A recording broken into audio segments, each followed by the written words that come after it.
Let's see how you can create AI video with Google Gemini. So first of all, we need to generate prompt to make our AI video. To generate prompt, you can easily use the ChatGPT.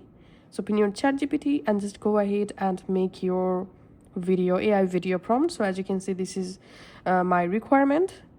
And here we can see the AI prompt has been successfully generated to make my perfect AI video. So I'm just copying this prompt from here.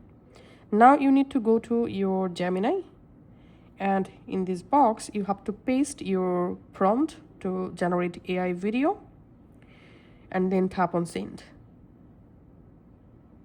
And Gemini will start to generate AI video using your requirements. And here we can see the video has been successfully generated. Now let's play the video.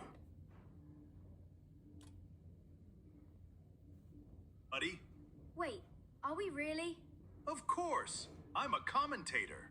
Oh no, here comes the peeler. We need to run. We are superfoods, but... Okay, now to download this video, you have to tap the video, then tap this download icon. And we can see the video is downloading in full size. Once downloaded, go to your gallery, and here you will find the AI video. Now you can just publish this AI video on your social media. Thanks for watching.